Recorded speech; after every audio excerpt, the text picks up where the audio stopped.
로마서 13장 1절부터 7절까지 말씀입니다.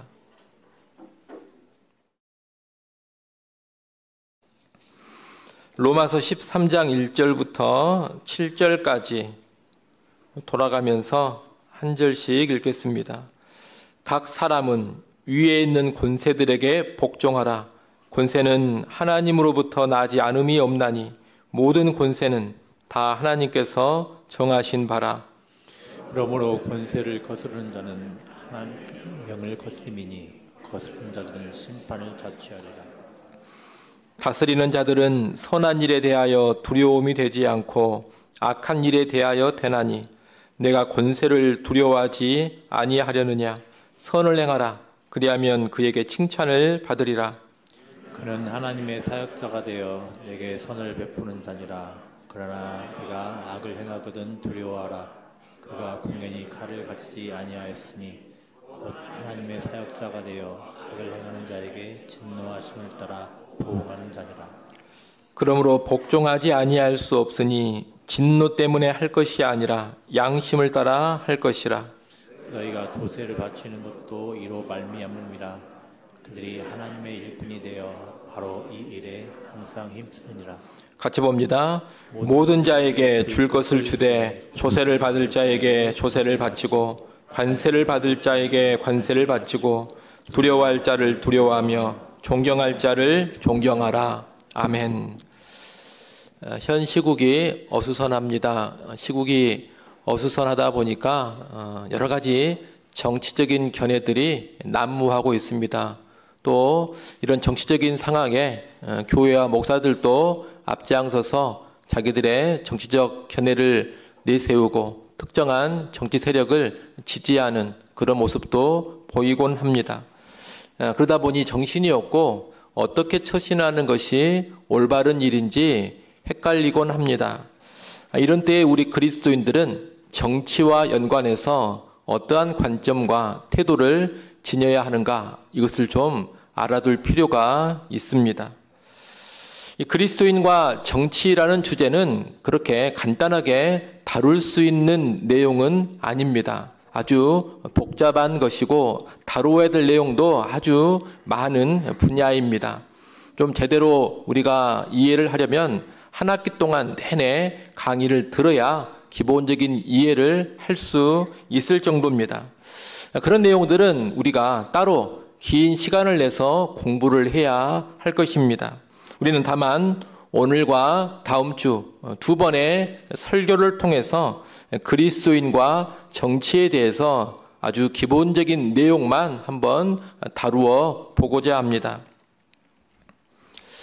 여러분, 이 정치라는 것은 다스림과 연관된 것인데 하나님이 창조하신 이 세상에는 언제나 다스리는 일이 있습니다. 창세기 1장 28절에 보면 하나님께서 인간을 창조하시고 나서 명령을 주셨는데 그 명령 가운데 무엇이 있느냐? 다스리라라는 명령이 있습니다. 다스리라, 이 명령은 창조의 명령인 것입니다.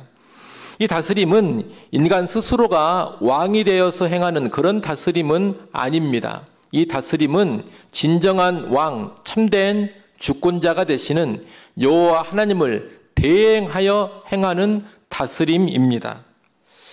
인간은 하나님을 대행해서 이 창조 세계를 다스리는데, 창조 세계를 다스린다 했을 때 그저 자연 환경이나 동물이나 식물 이런 것들만 잘 돌아보고 다스리는 것이 아닙니다. 인간 사회에도 이 다스리는 일이 잘 행해져야 합니다. 인간 사회를 잘 다스려야 되는데 인간 사회를 다스리는 이 일을 가리켜서 뭐라고 하느냐? 정치라고 하는 겁니다. 바로 이 정치에서 국가도 나타나게 되는 겁니다. 그렇기 때문에 정치나 국가는 단순한 인간 사회의 산물이 아닙니다. 인간들이 모여서 살다 보니 어찌어찌해서 정치가 필요하니 정치를 만들어내고 또 어찌어찌해서 국가가 필요하니 국가가 생겨나고 그런 게 아니라는 겁니다. 정치와 국가는 다스리라는 창조주 하나님의 명령에서부터 시작이 되는 겁니다. 이 정치라는 것은 무척이나 필요하고 중요합니다. 무릇 정치가 안정되어야 합니다. 정치가 안정되어야지만 경제도 안정됩니다. 정치가 불안하고 파국에 이르면 경제가 무너지는 것은 순간입니다. 여러분도 잘 아시는 것처럼 지난번에 갑작스러운 비상계엄이 내려지고 또 그 비상계엄이 해제되는 짧은 몇 시간이 있었는데 그 짧은 몇 시간 동안 정치가 불안해지니 경제가 어떻게 됐습니까? 엄청난 타격을 받았습니다. 환율이 오르고 주가가 급락했습니다. 많은 외국인들이 투자를 중단했습니다. 연말 내수 경제도 완전히 얼어붙었습니다. 정치가 불안하니 경제가 흔들리고 타격을 받은 겁니다. 경제만 그런 것이 아닙니다. 정치는 사회 안정에도 지대한 영향을 미칩니다. 정치가 안정돼야 사회도 안정되는 겁니다.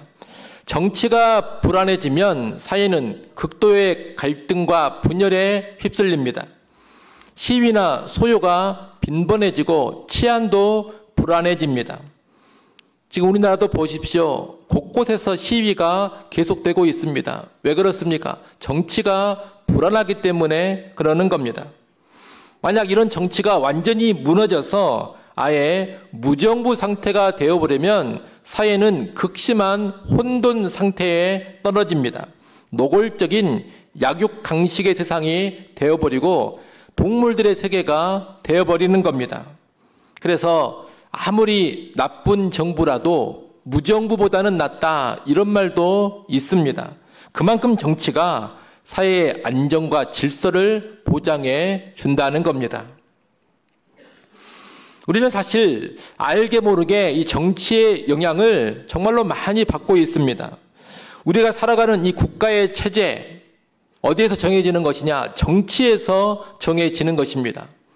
왕이 다스리는 왕정 체제로 할 것인지, 국민에게 주권이 있는 공화정 체제로 할 것인지, 민주주의를 할 것인지, 독재를 할 것인지 이것이 다 어디에서 결정되느냐? 정치에서 결정되는 겁니다.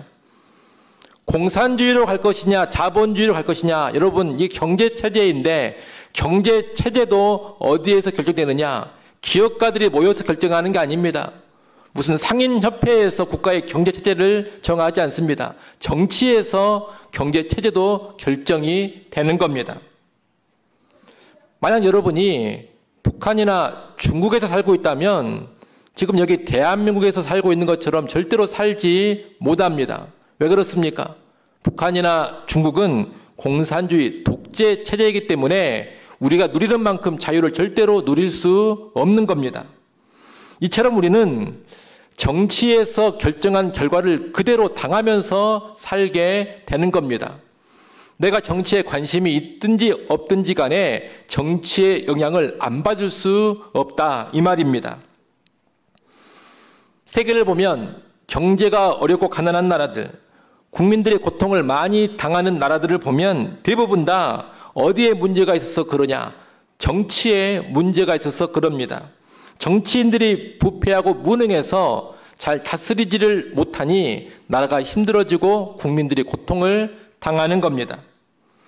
우리나라도 과거에 일제 식민 지배라는 뼈아픈 그런 경험을 가지고 있습니다.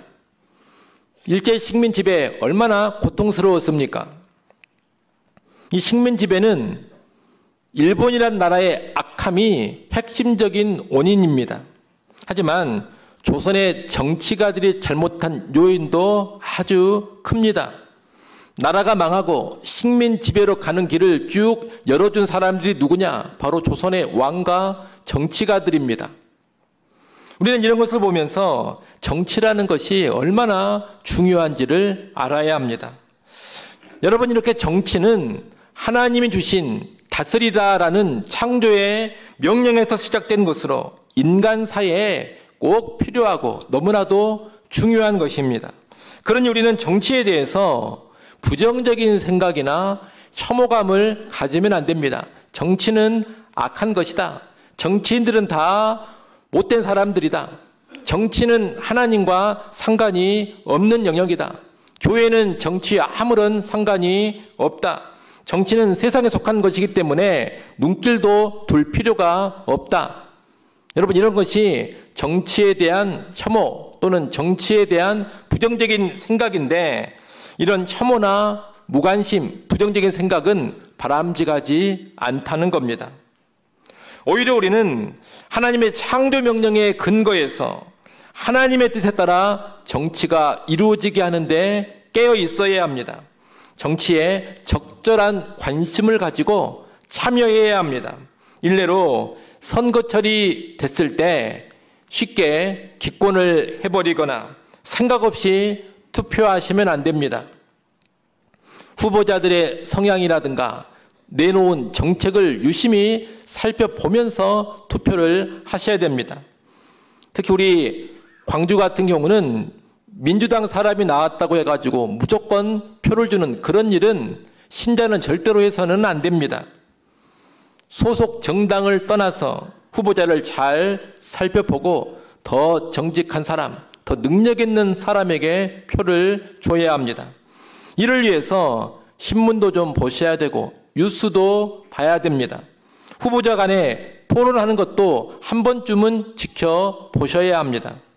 바로 그런 모습에서부터 정치에 대한 적절한 관심과 참여가 시작되는 겁니다.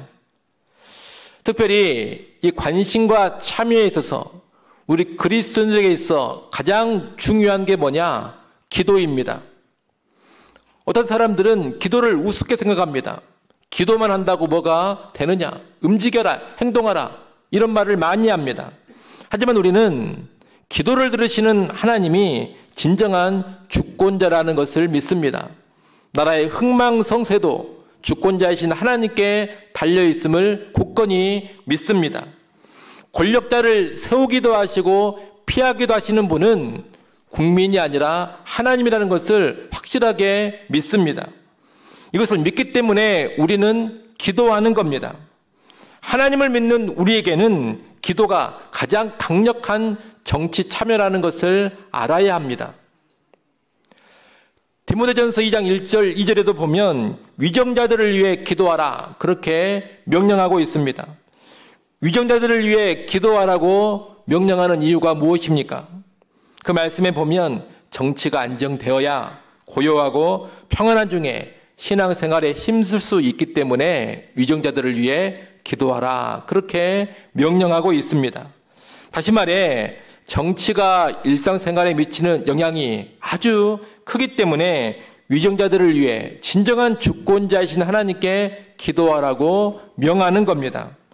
이 명령에 따라 우리는 정치에 적절한 관심을 가지고 참여하되 무엇보다 정치 영역을 위해서 간절히 기도할 수 있어야 할 것입니다. 정치에 대한 이런 이해를 바탕으로 해서 오늘 본문은 국가 권세를 대하는 태도를 가르쳐주고 있습니다. 여러분, 정치라는 것은 권력과 아주 밀접한 연관이 있습니다. 사실 정치라는 것, 이 정치 자체가 권력을 획득하고 권력을 유지하고 권력을 행사하는 것입니다.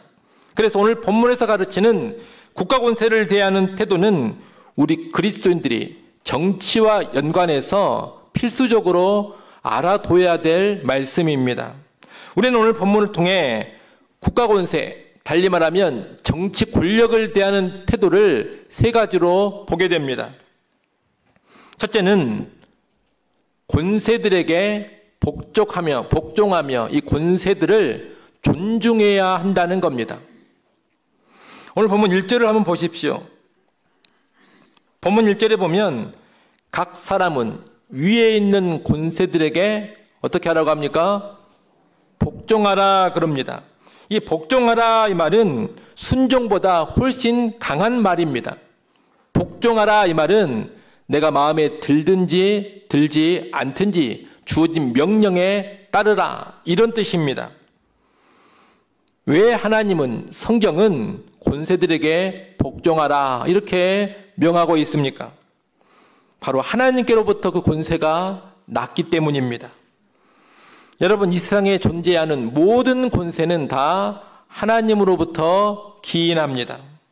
그러니 우리 그리스도인들은 세상의 권세, 세상의 권력자가 내 마음에 드냐, 들지 않느냐 이것을 떠나서 기본적으로 세상 권세, 국가 권세에 복종할 줄 알아야 하는 겁니다. 하나님께서 정하여 세운 권세를 거부하는 것은 곧 하나님의 명령을 거부하는 것과 같습니다. 그래서 2절에 보면 그런 자들은 심판을 자취한다 그렇게 말합니다. 그런 자는 하나님의 심판에 떨어진다는 겁니다. 그러니 우리는 세상 권세를 대할 때 하나님이 세우셨음을 알고 하나님께 순종하는 마음으로 그 권세에 복종해야 합니다. 이것이 그리스도인들이 지내야 될 기본적인 태도입니다.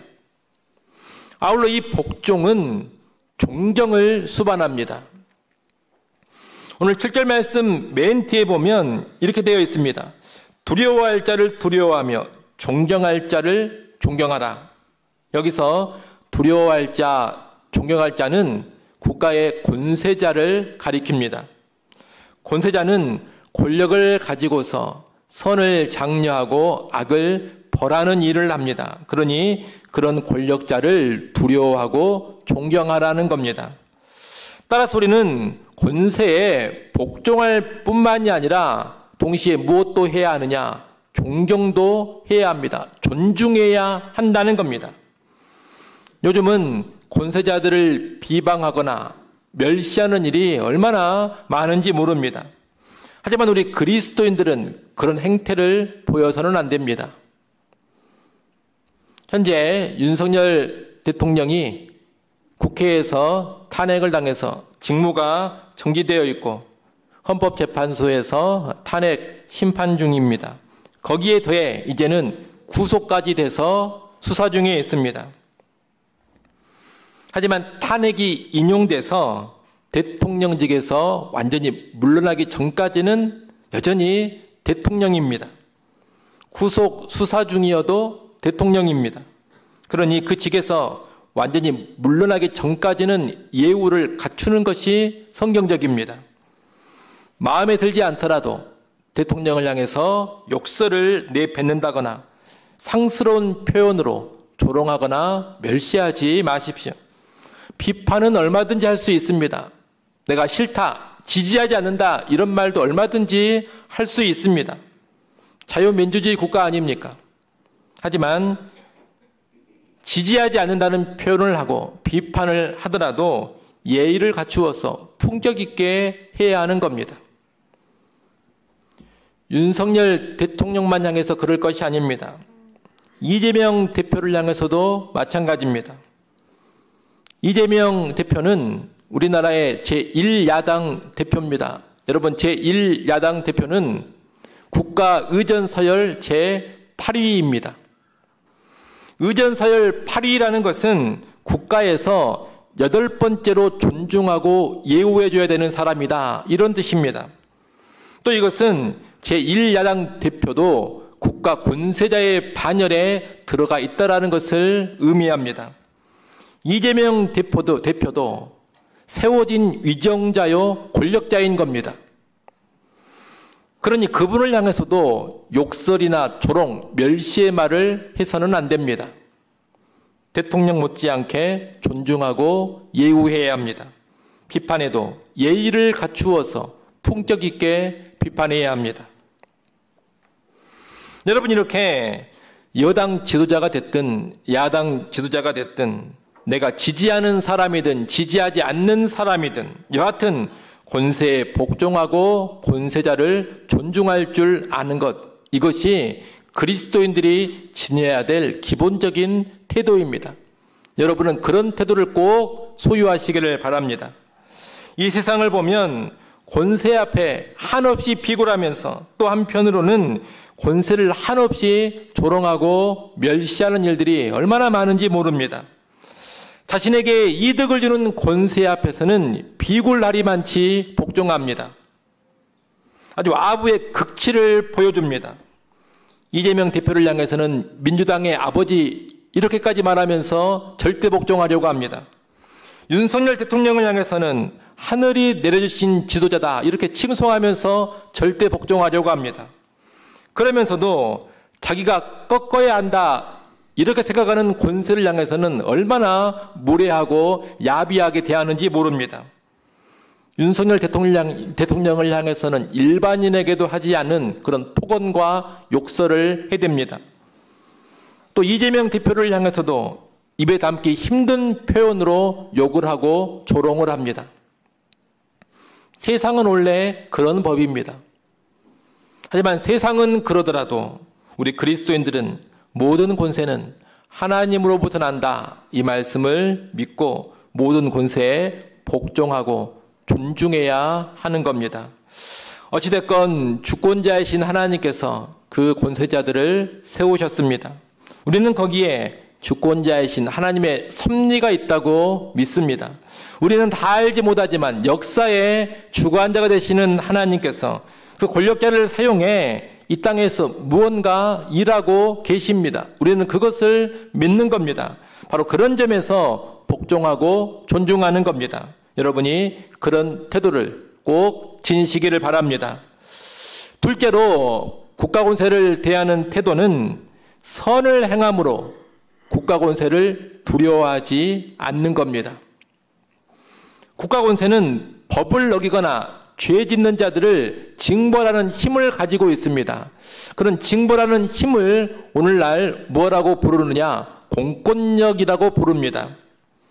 이 공권력은 누군가의 권리를 박탈할 수도 있고 자유를 제한할 수도 있고 또 누군가의 신체에 손상을 가할 수도 있고 또 정말 필요하면 생명을 거둘 수도 있는 겁니다. 그것이 공권력입니다. 오늘 본문은 그런 공권력을 칼이라는 말로 표현하고 있습니다. 국가 권세는 칼을 가지고 있는 겁니다. 그러니 두려워하는 것이 마땅합니다. 만약 사람들이 공권력을 무시하고 두려워하지 않는다면 통치가 불가능해집니다. 공권력을 가진 국가 권세를 두려워해야 질서 있는 통치가 가능한 법입니다. 그런데 오늘 본문에 보면 공권력을 가진 이 국가 권세를 두려워하지 않을 수 있는 길을 제시하고 있습니다. 3절 말씀을 여러분이 한번 읽어보십시오. 3절 말씀 읽습니다. 다스리는 자들은 선한 일에 대하여 두려움이 되지 않고 악한 일에 대하여 되나니 내가 권세를 두려워하지 아니하려느냐. 선을 행하라. 그리하면 그에게 칭찬을 받으리라. 아멘. 이 말은 선한 일을 행한다면 국가 권세를 두려워할 필요가 없다는 겁니다. 실제로 그렇습니다. 우리가 선을 행하고 바르게 살면 국가 권세를 두려워할 일이 뭐가 있겠습니까? 아주 쉬운 예로 우리가 교통법규를 잘 지켜서 운전하고 있으면 교통경찰을 무서워할 이유가 어디 있겠습니까? 법을 잘 지키면서 선하게 살고 있으면 경찰서 앞을 지나가도 아무런 거리낌이 없습니다. 경찰차가 내 앞을 지나가도 고개를 푹 숙이거나 고개를 돌려 외면할 필요도 없는 겁니다. 법을 어기고 죄를 짓고 악하게 살기 때문에 경찰이 무서운 것이지 선하게 살면 무섭지 않습니다. 이런 맥락에서 선을 행하여 두려워하지 말라 이렇게 말씀하고 있는 겁니다. 특히 5절에 보면 진노 때문에 할 것이 아니라 양심을 따라 할 것이라. 진노 때문에 할 것이 아니라 양심을 따라 할 것이라 이렇게 말합니다. 이 말씀은 벌받을 것이 무서워서 국가 권세에 복종하며 선을 행할 것이 아니라 양심을 따라서 그렇게 하라는 겁니다. 우리는 벌을 받을까 무서워가지고 마지못해 억지로 법을 지키고 선하게 사는 그런 사람들이 아닙니다. 우리 그리스도인들은 하나님 앞에서 양심에 떳떳하기 위하여 그렇게 사는 겁니다. 형벌이 두려워서가 아니라 양심에 따라 자발적으로 법을 지키고 선하게 사는 사람들, 그들이 바로 예수 믿는 그리스도인들입니다. 그렇게 살아갈 때 진정한 자유가 있는 것이고 참된 담대함이 있는 겁니다. 이와 연관해 오늘 본문은 특별히 세금을 언급합니다. 6절, 7절 말씀에 보면 조세받을 자에게 조세를 바치고 관세받을 자에게 관세를 바치라고 합니다. 한마디로 국가에 내야 될 세금을 정직하게 잘 바치라 이 말입니다. 당시에 로마 제국을 거부하며 투쟁하는 사람들은 세금 거부 운동을 벌이곤 했습니다. 세금을 내지 않으면서 불복종 운동을 한 겁니다. 또 세금으로 내는 돈이 아까운 사람들은 어떻게든 세금을 내지 않으려고 불법을 저질렀습니다. 그런데 신자들은 그렇게 해서는 안 된다는 겁니다. 그리스도인들은 권세에 복종해야 하고 양심에 따라 법을 지키며 선하게 살아야 하기 때문에 세금을 잘 바치라 이렇게 명하는 겁니다. 지금도 보면 탈세가 정말로 많습니다. 마땅히 내야 될 세금을 어떻게든 내지 않으려고 합니다. 소득신고를 거짓으로 하기도 하고 허위 영수증을 발급하기도 합니다. 매매할 때 다운 계약서를 쓰기도 합니다. 때로는 낼 돈이 있으면서도 부과된 세금을 끝까지 내지 않고 버티기도 합니다. 여러분, 이런 행태는 우리 그리스도인들이 보일 모습이 아닙니다. 우리는 이 방법을 쓰면 탈세를 해도 절대로 걸리지 않는다. 이 방법을 쓰면 탈세를 해도 절대 아무 일도 벌어지지 않는다. 안전하다. 이렇다더라도 그런 방법을 쓰지 않아야 합니다. 내야 될 세금을 정직하게 내야 합니다. 왜 그렇습니까? 우리는 벌 받을 것이 무서워서 법을 지키고 선하게 사는 사람들이 아니라 하나님 앞에서 양심을 위하여 법을 지키며 선하게 사는 사람들이기 때문입니다. 사실 정직하게 세금을 내는 것이 쉬운 일은 절대 아닙니다. 이 세금은 무엇과 연관되어 있습니까? 돈과 연관되어 있습니다. 세금은 돈과 아주 밀접한데 사람은 이 돈 문제에 있어서 정직하기가 쉽지 않습니다. 돈 문제가 개입되면 의로워지기가 쉽지 않는 겁니다. 돈이라는 것은 자기 이익과 완전히 직결되기 때문입니다. 그래서 돈이 연관되면 크고 작은 거짓이 나오고 여러 가지 불법과 불의가 나타나는 겁니다. 사람들도 보면 그런 경우가 많습니다. 이 사람이 다른 영역에서는 상당히 정직합니다. 깨끗합니다. 그런데 의외로 세금 문제에서는 쉽게 거짓을 행합니다. 다른 영역들을 보면 되게 정직을 추구하는데 세금 내는 문제에 딱 들어가면 그 부분은 그냥 가볍게 거짓말을 하기도 하고 거짓된 일들을 하기도 한다는 겁니다. 왜 그렇습니까? 이 세금은 돈과 직결되기 때문에 그러는 겁니다. 따라서 이 세금의 영역에서 정직하고 선하게 행하면 다른 영역의 법도 지키는 게 훨씬 쉬워집니다. 돈과 직결된 세금 영역에서 정직하게 살아가면 다른 영역에서 정직하게 사는 것 더 수월하게 할 수 있습니다. 그러니 여러분, 이 세금의 문제를 양심에 따라 정직하게 처리하고자 하십시오. 그렇다면 여러분의 선한 삶의 수준이 한층 더 높아지게 될 겁니다.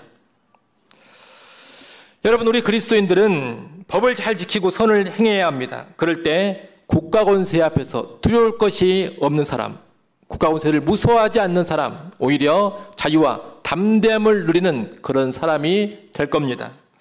마지막 세 번째로 국가 권세를 대하는 태도는 특수한 상황에서는 불복종하고 저항해야 한다는 겁니다. 흔히 국가 권세에 복종하라 이런 이야기를 하면 무조건 복종하라는 말입니까? 불의한 일에도 복종해야 합니까? 이런 질문들이 꼭 뒤따라 나옵니다.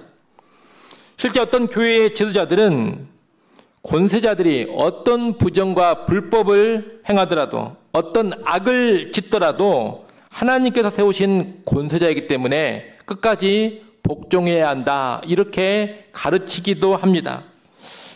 그러나 여러분, 사도행전 말씀을 보면 그렇지는 않습니다. 말씀을 하나 찾아보겠습니다. 사도행전 4장 18절부터 20절까지 말씀을 한번 보겠습니다. 사도행전 4장 18절부터 20절까지 말씀 여러분이 한번 읽어보십시오. 읽습니다. 그들을 불러 경고하여 도무지 예수의 이름으로 말하지도 말고 가르치지도 말라 하니 베드로와 요한이 대답하여 이르되 하나님 앞에서 너희의 발을 듣는 것이 하나님의 말씀을 듣는 것보다 옳은가 판단하라. 우리는 보고 들은 것을 말하지 아니할 수 없다 하니. 아멘. 여기 보면 그 지역에서 다스리는 권세를 가지고 있던 종교 지도자들이 사도들에게 예수의 이름으로 말하는 것을 금합니다. 복음 전파를 금지시키고 있는 겁니다. 하지만 베드로와 요한은 어떻게 반응합니까? 권세자들의 명령에 따릅니까? 권세자들의 명령에 따르지 않습니다. 예수를 전하지 말라는 권세자들의 명령에 복종하지 않은 겁니다.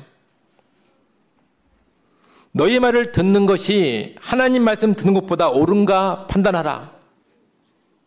우리는 너희 말을 거부하고 하나님 명령에 순종해야 되겠다. 이렇게 지금 나가고 있는 겁니다. 이를 보면 하나님의 말씀을 직접적으로 거역하는 권세에는 저항하고 불복종하는 것이 당연하다라는 것을 알게 됩니다. 오늘 로마서 13장의 본문 역시 직접적으로 언급하고 있지는 않습니다만 간접적으로 저항과 불복종의 가능성을 보여주고 있습니다. 오늘 본문 4절 말씀에 보면 국가 권세에 칼, 공권력을 주신 이유를 분명하게 알려주고 있습니다. 4절 말씀을 한번 읽어보십시오. 4절 말씀 읽습니다. 그는 하나님의 사역자가 되어 내게 선을 베푸는 자니라. 그러나 내가 악을 행하거든 두려워하라. 그가 공연히 칼을 가지지 아니하였으니 곧 하나님의 사역자가 되어 악을 행하는 자에게 진노하심을 따라 보응하는 자니라. 아멘. 여러분, 왜 국가 권세에 복종해야 합니까? 권세자가 하나님의 일꾼, 하나님의 사역자로서 악을 벌하고 선을 촉진하는 바른 역할을 하고 있기 때문에 복종하라 이렇게 명하고 있는 겁니다. 앞서 말씀드린 세금을 바치는 것도 권세자들이 그 세금을 가지고 악을 심판하고 선을 촉진하고 국가를 정의롭게 통치하는 데 쓰여지기 때문에 세금을 정직하게 바치는 겁니다. 따라서 권세자들이 하나님의 일꾼, 하나님의 사역자로서 맡겨진 본연의 일을 잘 감당하고 있다면 복종하는 것이 마땅합니다. 실제 권세에 대한 복종을 가르치고 있는 이 로마서 13장이 기록될 당시에 로마 제국은 교회를 핍박하고 있지 않았습니다. 당시 교회, 사도들을 핍박한 자들은 누구였느냐? 로마 제국이 아닙니다. 유대인들이었습니다. 유대인들은 사도 바울을 늘 잡아 죽이려고 하지 않았습니까? 근데 유대인들은 이렇게 교회를 핍박하고 사도 바울을 잡아 죽이려고 했는데 로마 제국은 오히려 로마 법에 따라서 그리스도인들, 사도 바울을 보호해 주곤 했습니다. 이런 로마 제국의 보호가 없었더라면 바울은 유대인들에게 아주 일찌감치 잡혀서 죽었을 겁니다.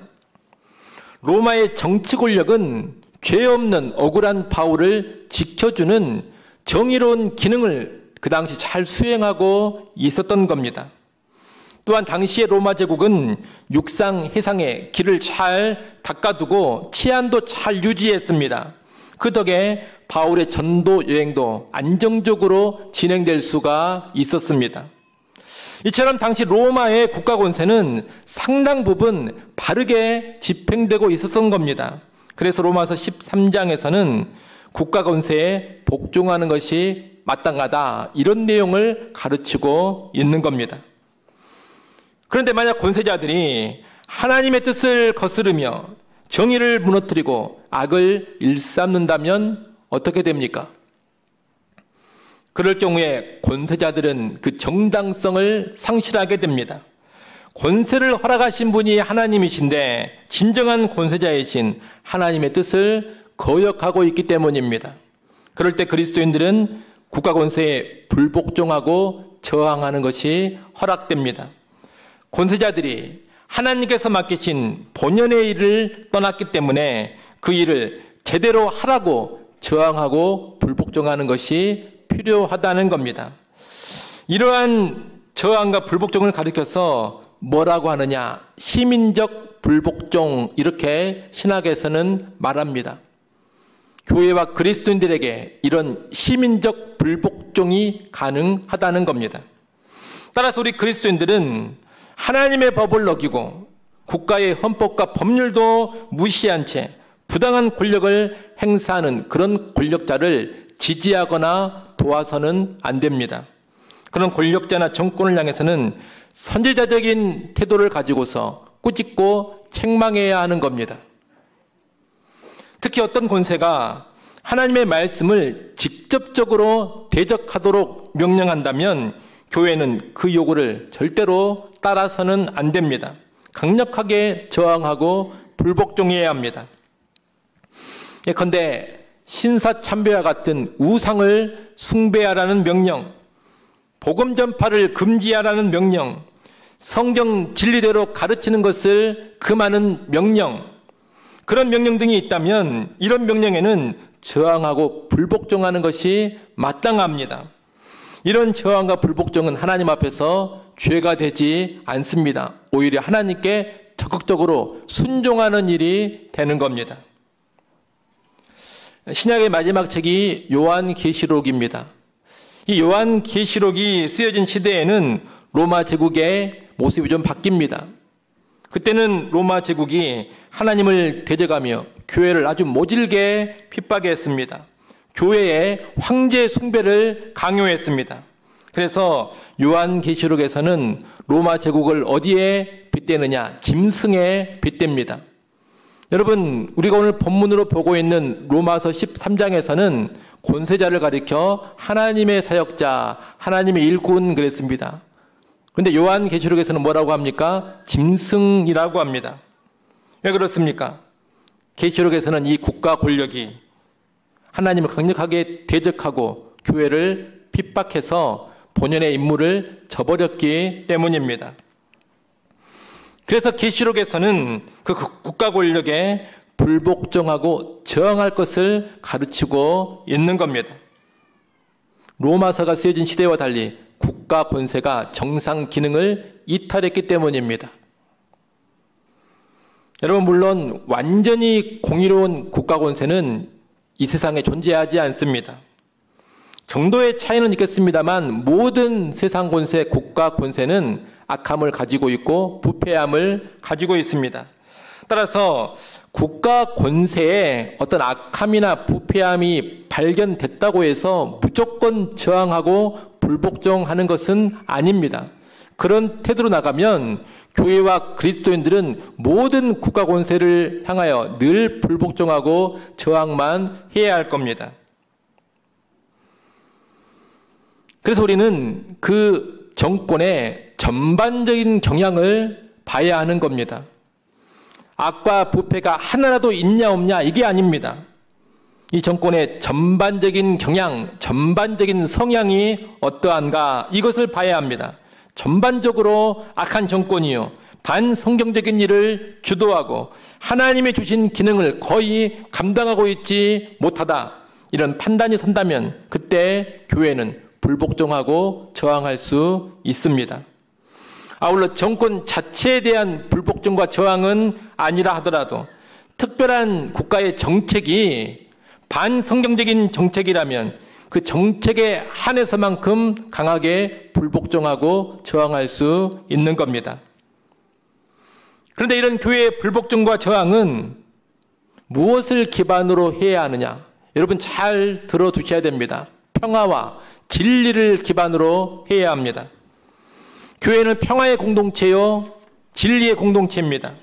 그래서 교회는 불복종하고 저항하더라도 무력이나 폭력을 동원하면 안 됩니다. 또는 불복종과 저항에 효과가 좋다 해가지고 거짓을 유포하거나 가짜 뉴스로 선전선동을 해서는 안 됩니다. 이 세상은 불복종하고 저항하는 일에 효과가 좋다면 폭력도 쉽게 동원합니다. 거짓도 지어내고 가짜 뉴스도 의도적으로 유포합니다. 하지만 우리는 그래서는 안 됩니다. 우리는 시위를 해도 법을 지키며 평화적으로 해야 합니다. 비판하고 논쟁할 때도 분명한 사실에 근거해서 진실되게 해야 합니다. 우리나라를 보면 보수와 진보 양쪽 진영에서 모두 폭력이나 거짓을 동원할 때가 너무나 많습니다. 진보나 보수 모두 다 의견을 관철시키기 위해서 폭력적인 시위를 합니다. 과거에 진보 쪽에서는 광우병, 사드, 후쿠시마 원전수, 청담동 술자리 이런 것과 연관해서 풍문이나 조작된 가짜 뉴스를 떠벌리면서 정권을 비판하고 지지 세력을 결집시켰습니다. 보수 쪽에서는 아주 옛부터 북한의 도발과 위협을 필요 이상으로 증폭시키면서 우리나라가 곧 공산화 될 것처럼 위기를 조장했습니다. 그러면서 지지 세력을 결집시켜 왔습니다. 또 진보와 보수 양쪽 다 음모론에 지나지 않는 부정선거를 주장하면서 자기 진영을 결집시키고 상대 진영을 공격해 왔습니다. 예전에 박근혜 대통령이 당선된 후에는 진보 쪽에서 그렇게 부정선거 이야기가 나왔습니다. 그때 보수 쪽에서는 그런 일 절대로 없다, 웃기는 소리다 그랬습니다. 그런데 지금은 보수 쪽에서 똑같은 부정선거 이야기를 하고 있고 진보 쪽에서 그런 일은 절대로 있을 수 없다 이런 말을 하고 있습니다. 가만 보면 웃기는 사람들입니다. 자기들에게 불리해질 때만 서로 부정선거라고 우깁니다. 여러분, 이렇게 세상은 자기들의 정치적 목적을 달성하기 위해서는 폭력도 쉽게 동원하고 거짓도 쉽게 사용합니다. 거짓말도 의도적으로 지어내서 퍼뜨리고 분명한 사실관계를 알면서도 알리지 않고 의도적으로 숨깁니다. 거짓과 폭력이 만연한 세상의 정치판입니다. 여러분, 이러한 거짓의 아비는 마귀라는 것을 알아야 합니다. 따라서 우리는 결코 그런 폭력이나 거짓의 힘으로 저항의 힘이나 불복종의 힘을 키우려고 하면 안 됩니다. 그것은 악한 일이요, 하나님의 자녀가 아닌 마귀의 자식으로 살아가는 모습이기 때문입니다. 여러분, 이것을 명심하시고 저항하고 불복종하더라도 언제나 평화의 방식으로 그리고 진리, 진실의 방식으로 임하시기를 바랍니다. 아울러 이 불복종과 저항과 연관해서 분별력을 잘 키우셔야 됩니다. 분별해야 무엇에 저항하고 무엇에 불복종해야 하는지를 잘 아는 법입니다. 무엇보다 먼저 성경을 제대로 잘 아셔야 합니다. 성경의 가치관으로 철저히 무장되어서 성경적 관점으로 정권을 바라보고 정책을 평가해야 합니다. 그리고 여러 가지 정치적 사안들에 대해서도 편향된 이야기만 듣지 마시고 두루두루 듣고자 하십시오. 유튜브 알고리즘에 빠져가지고 내 생각을 지지하는 이야기만 계속 듣지 마시고 특정한 유튜브만 계속해서 보지 마십시오. 의도적으로 다른 이야기도 들어보시고 신문도 하나만 보지 마시고 서로 경향이 다른 이것저것 여러 신문들을 동시에 보십시오. 상반된 견해를 의도적으로 들어보려고 하십시오. 그런 가운데 분별력이 키워져 가는 겁니다. 그래서 사안들을 잘 분별하면서 필요할 때 불복종하고 저항을 해야 하는 겁니다. 그리고 앞서 말씀드린 것처럼 그렇게 불복종하고 저항을 할 때에도 그 방식은 언제나 평화의 방식, 진실의 방식이어야 한다는 것을 마음 깊이 새기시기를 바랍니다. 말씀을 정리합니다. 우리가 오늘 정치에 대해서 기본적인 내용을 다뤘습니다. 내용이 내용인지라 평소보다 시간이 좀 길어졌습니다. 이 정치는 다스리라는 하나님 명령에 입각해서 나온 것으로 인간 사이에 꼭 필요하고 중요한 겁니다. 그러니 정치를 혐오하거나 부정적으로 보지 마십시오. 오히려 정치에 적절한 관심을 갖고 참여하십시오. 무엇보다 기도로 참여하십시오. 로마서 13장은 이 정치와 연관해서 신자들이 국가 권세를 대하는 태도를 알려줍니다. 기본 태도는 권세에 복종하고 권세를 존중하는 겁니다. 그리고 나아가 선을 행하여서 국가 권세를 두려워하지 않는 겁니다. 우리는 권세를 세우신 하나님을 의식하면서 양심에 따라 그런 태도를 보여야 합니다. 그러나 계속해서 악을 자행하며 하나님의 뜻을 저버리는 권세, 직접적으로 성경에 반대하는 명령을 내리는 권세, 이런 권세는 지혜롭게 판단해서 저항하고 불복종해야 합니다. 기본적인 태도는 복종과 존중이지만 특수한 상황에서 저항과 불복종이 허락되는 겁니다. 이 불복종과 저항은 폭력과 거짓의 방식으로 이루어지면 절대로 안 됩니다. 언제나 평화와 진실의 방식으로 이루어져야 합니다. 이상이 오늘 다룬 내용입니다. 다소 부족하기는 합니다만 이 내용을 유심히 여러분 생각하시면서 작금의 정치 현실을 대해가는 성도들이 될 수 있기를 간절히 바랍니다. 기도하겠습니다. 하나님 아버지, 우리 그리스도인들이 정치를 어떻게 바라보고 대해가야 하는지, 특히 국가 권세를 어떻게 대해야 하는지를 말씀으로 살펴봤습니다. 정치와 권세에 대한 성경적인 관점을 잘 갖게 하시고 세상의 방식이 아닌 성경의 방식으로 정치에 관심 갖고 참여하는 성도들이 되게 하여 주시옵소서. 작금의 나라 상황이 심히 혼란스럽습니다. 주여 국률에 계시고 속히 안정되게 하여 주옵소서. 혼란스러울 때 각자 자기 소견에 옳은 대로 행할 것이 아니라 더욱 말씀의 정도로 행하게 하여 주옵소서. 예수님의 이름으로 기도드리옵나이다. 아멘.